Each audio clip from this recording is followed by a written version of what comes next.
Hi, it's Mitch from PickDawgz.com, and it is Wednesday, June the 5th, 2024, here with your first 5 innings picks for all 15 Major League Baseball games. Of course, the NBA Finals will be back in action tomorrow. We'll be covering the first half of that game as well then, but for today, it's just Major League Baseball action. Of course, we also covered today in sports history, and today in 1955, Mickey Mantle hit his most famous home run, his 550-footer off of Pierce in Chicago, and of course, that was one of the highlights of the Mick's career, is that 550-foot bomb. But anyways, of course, we're going to bomb the books today in baseball action, coming off of a nice day yesterday in the first 5 innings. Let's see if we can get out of the gate fast, as we've got day and evening Major League Baseball on the card today. For our first game of the day, we head to Fenway Park in Boston, where the Red Sox are hosting the Atlanta Braves. It was the Braves getting the win on Tuesday, and they get back to it with an early start today. Nick Pivetta on the mound for the Red Sox, Spencer Schwellenbach on the mound for the Braves. We've seen Schwellenbach just once this season. He's got a 5.40 ERA through one start, but as you remember from the beginning of the season and from the beginning of every season, well, that ERA isn't indicative of all that much, just based on one game's performance, and the Braves pretty high on this kid. On the other side of it, Nick Pivetta, we saw him get pretty much knocked around 2 starts back. He bounced back pretty decently in his last start, but still looking at a pretty sizable ERA over his last 3 games. The Braves over their last 10 hitting righties at just 232, while the Red Sox hitting righties at 250, and I think this is going to be a higher scoring game. And I know without Acuna Jr. in the lineup, the Braves haven't been the same, but I think they're the same here. I'm going to take the Braves in the first 5 of this game. For our next game, we head to Houston, where the Astros are taking on the Cardinals. It's Ronel Blanco on the mound for the Astros and Miles Mikolas on the mound for the Cardinals. We know that Mikolas has, been okay, but most of the time he gets hit extremely hard. He is really a Cubs killer. The Cardinals, of course, need a couple of those on their roster, and kind of keeps him on board there. Meanwhile, Blanco coming off of his worst start of the season, allowing 4 runs last time out. Of course, this still on the hinge of that suspension that he held for the sticky stuff, right? So when we look at how these teams are hitting versus right-handed pitching, 257 for the Astros versus 242 for the Cardinals for the season. But when you look at the last 10 games, it's actually the Cardinals at 261 and the Astros at 240. And I think, I like to look at this every single day, but I think that the main part of it is that, you have to look at what righties they've been facing, and I have to think that Blanco is just a tougher righty than Mikolas. I'm going to take the Astros first 5 in this one. For our next game, we head to Coors Field in Colorado, where the Rockies are hosting the Reds. It's Dakota Hudson on the mound for the Rockies and Graham Ashcraft on the mound for the Reds. Boy, the Rockies were playing some solid baseball coming into this series, but now it's the Reds who have won 5 games in a row in Colorado against the Rockies. Graham Ashcraft gets the ball in this one for the Reds. He has been okay, but really, about 3 runs a game he's been giving up over his recent starts, and that's, of course, over limited innings, so it's not like a 3.0 ERA. He also gave up 5 against the Dodgers 2 starts back. Meanwhile, when we look at Hudson, his numbers have certainly improved. He's more like a 2 or 1 run allowed type guy. We know these Rockies bats can absolutely swing it. I know that Hudson, much of his career, he has been much maligned, but I think in this one, I think the Rockies salvage a win in this one, and I think they get out started early against Ashcraft. I'm going to take the Rockies first 5 as my pick in this game. For our next game, we head to Arizona, where the Diamondbacks are taking on the Giants. It's been all Diamondbacks this series, and the Diamondbacks have pretty much owned the Giants in Arizona for quite some time. It's Jordan Montgomery on the bump here for the D-backs, and it is Hicks on the mound for the Giants. Hicks has that impressive 2.70 ERA on the season, but last time out, coming off of his worst start of the year. Of course, he came through the Cardinals organization, and those guys pretty much grow pitchers on trees, but Montgomery comes from there as well, but Montgomery has not been very good In his last 5 starts, Hicks checks in at a 2.20 ERA, while Montgomery ballooning to a 3.40 ERA, including 6 earned runs in his last start, getting absolutely bombed by the Mets. When we look at the way these teams are hitting, the Giants actually hitting lefties really well, and the Diamondbacks hitting righties pretty well. So I think that's pretty much a toss-up. But I don't see how the Giants don't get to Montgomery in this one. I'm going to take the Giants in the first 5 as my pick in this game. For our next game, we head to Philadelphia, where the Phillies are taking on the Brewers. It's Aaron Ashby on the mound for the Brewers and Aaron Nola on the mound for the Phils. Nola has been pretty decent this season. In each of his last 3 starts, he's allowed 1 game. The Phillies have won all of those games, and he's been a gigantic favorite in each of those games. We haven't seen Ashby since 2022, but he's brought in here for a very specific reason. The Phillies are really struggling against left-handed pitching. And while we know the Phillies have this killer lineup, and over the course of the season, they've hit lefties at the tune of 261, the same number that the Brewers have hit right-handed pitching over the course of the season. When we break it down to the last 10 games, the Phillies hitting just 235 versus lefties to the Brewers 255 versus righties. You get down to the last 5 games, the Brewers hitting 294 versus righties, the Phillies .086 versus left-handed pitching. I'm taking a shot with the Brewers in this one, and that's going to be my pick for the first 5 of this game. For our next game, we head to Washington, where the Nationals are taking on the Mets. Patrick Corbin on the mound for the Nationals, while it's Luis Severino on the mound for the Mets. Both these pitchers actually check in with a 3.20 ERA over their last 5 starts. Both of them getting there by different ways. For Severino, he's allowed 4 runs, 5 runs, and 4 runs every other game, and in between 1 run and 2 runs. And then meanwhile for Corbin, he's got a game in there where he allowed 8 runs, and all the rest of the games 3 runs, then 2 runs in 2 of them, and just 1 a couple of games back. So he hasn't been as terrible as we're used to seeing him be. But the thing is that the Mets, who have had struggles against left-handed pitching this season, are absolutely tearing it up versus lefties right now. If you look at the season, just 248 versus lefties, but 228 versus righties for the Nationals. You break it down to the last 10 games, and the Mets now hitting 323 versus lefties. And you go down to the last 5, the Mets now hitting 391 versus lefties. The Mets are going to club Corbin in this one. I'll take him in the first 5. For our next game, we head to Pittsburgh, where the Pirates are taking on the Dodgers. Paul Skeens on the mound for the Pirates, and it is James Paxton on the mound for the Dodgers. We know that Skeens had all kinds of billing coming into this season, and we hear this all the time about prospects and players coming up. Rarely do they live up to the expectations, but Skeens has passed the test with flying colors. He has been outstanding, and when you see these big pitches come across the plate, all you can do is say, wow, and it is pretty good to watch. On the other side, James Paxton, one of these guys that kind of his numbers, not really indicative of it as to how he's pitched, and we've seen it happen from time to time where he's been blown up, giving up 5 runs two games back was more indicative of it. The Dodgers aren't hitting the baseball really well, hitting when it comes to recently. Over the last 10 games, hitting 238 versus right-handed pitching, while the Pirates hitting 241 versus lefties. And you break it down to the last 5 games, and the Dodgers hitting just 252, and the Pirates at 304. I'm going to take the Pirates in this one as my pick for the first 5.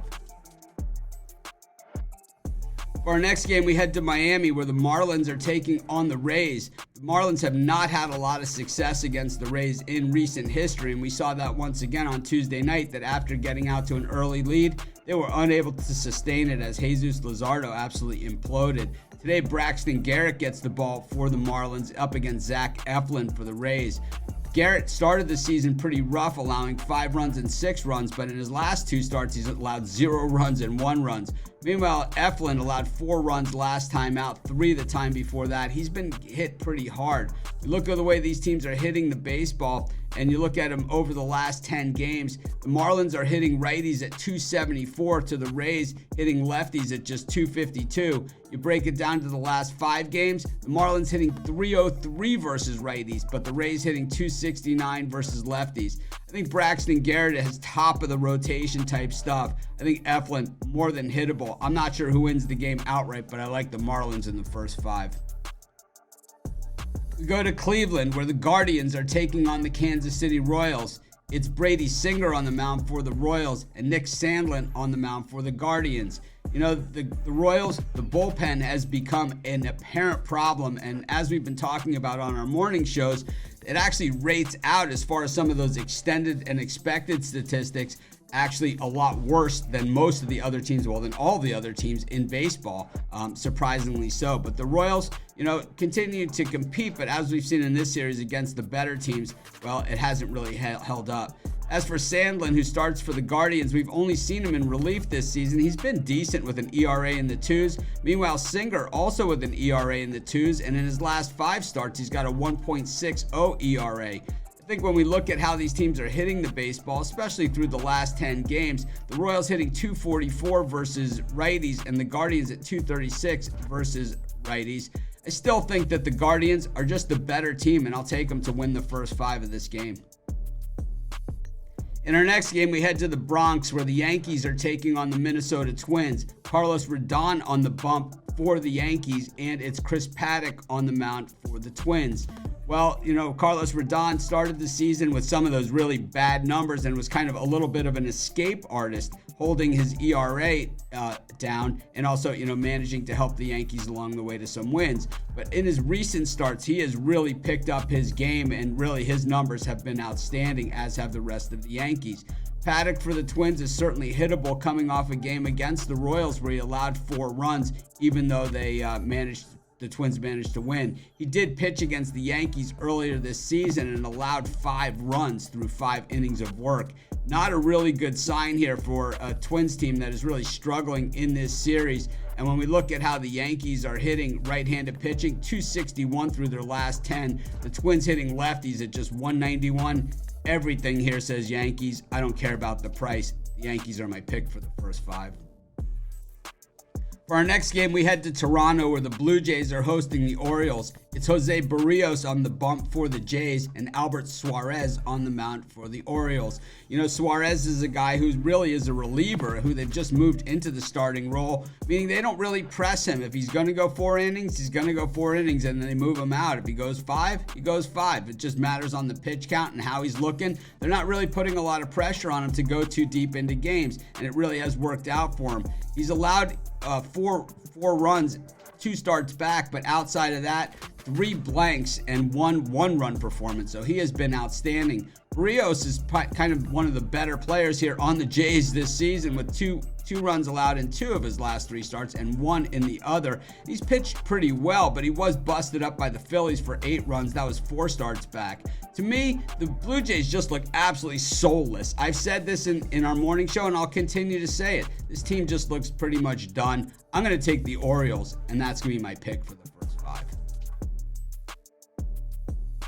For our next game, we head to Texas, where the Rangers are taking on the Tigers. It's been all Tigers in this series, grabbing the wins in the first 2 games of the series in very low-scoring games. In this one, the Tigers sent Kenta Maeda to the mound after he got battered last game, including giving up a grand slam that, I got to say, I had the Tigers in that one. It kind of left a mark. For the Rangers, they send out Jose Urena, who's pitched pretty decently, and I'll tell you, he doesn't have a good name out there, but at the same time, he's pitched decently, 1.80 ERA over his last 3 starts. The problem for the Rangers has been the bats, where they're hitting just 203 versus right-handed pitching over their last 10 games, while the Tigers hitting 230 versus righties. You break it down to the last 5 games, neither of these teams hitting, with the Tigers at 205 versus righties and the Rangers at 193. I think with the Tigers going for the sweep in this one, I think that the Rangers rally the troops here. I like the Rangers first 5 as my pick in this game. For our next game, we head to the north side of Chicago, where the Cubs are hosting the White Sox in the Crosstown Classic. Last night, the White Sox bullpen imploded once again, something we've seen plenty of this season. But if you watched my first 5 video yesterday, we cashed with the White Sox at plus 240, which really goes a long way as far as building the bankroll. When we look at this one, it's Eric Fede on the bump for the White Sox, and it is Jameson Taillon on the mound for the Cubs. You know, Taillon is one of these guys that he has a decent ERA, but we know his numbers don't say that that's where he generally is. Meanwhile, Eric Fede is a guy who has a winning record as a pitcher. He hasn't allowed a run in his last 3 starts, and he plays on a team that's only won 15 games all season, and he still has a winning record.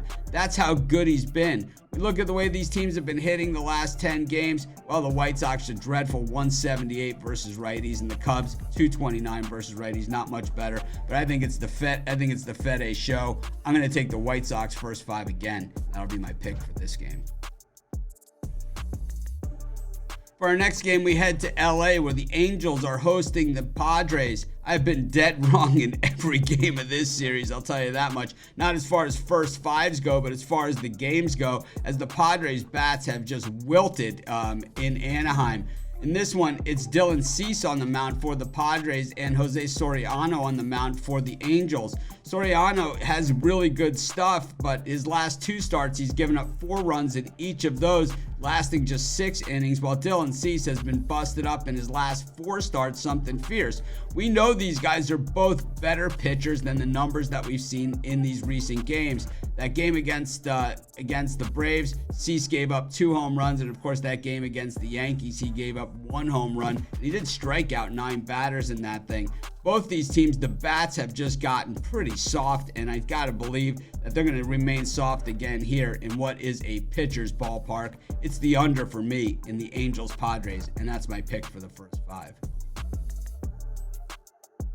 For our final game of the night, we head to Oakland where the A's are hosting the Mariners. Joey Estes on the bump for the A's, and it's Logan Gilbert on the mound for the Mariners. Estes coming off a fine performance against the Tampa Bay Rays where he allowed just 1 run over 5 innings of work and allowed just 2 hits over that span. Meanwhile, Logan Gilbert's been getting hit pretty good this season. You know, last season I thought Gilbert was due for a big regression, but I was maybe a little bit ahead of myself. But we're starting to see it now where Gilbert has been getting hit hard. The thing about this series, though, is I really thought the A's had a big edge for the overall game yesterday. They were really unable to take advantage of it. For these 2 teams, neither of them have been hitting the ball well at all. When we look at the last 10 games, the Mariners just 210 versus right-handed pitching, and the A's at just 207. We look at the last 5 games, 190 for the A's and 226 for the Mariners. This is just a tough one, but it's a lean at best to the Mariners in the first 5 innings, and that's my pick for this game. That wraps up today's Major League Baseball first 5 inning picks for today. Of course, we covered all 15 games. And of course, we'll be back tomorrow covering all of the day's action on a little bit smaller card. But of course, we also have the NBA Finals Game 1 tomorrow on the show. If you're looking for my best bets, the games I'm betting today, as well as best bets from the world's best handicappers, go to PickDawgz.com and just click on the Premium Picks tab. Of course, use the discount code PICK for 15% off. If you're looking for cool PickDawgz gear like this Nike Dry Fit Zip Up that I'm wearing, or this hat that I'm wearing, or some of the other PickDawgz gear that you see us have, by all means head to PickDawgz.com and click on the merch tab.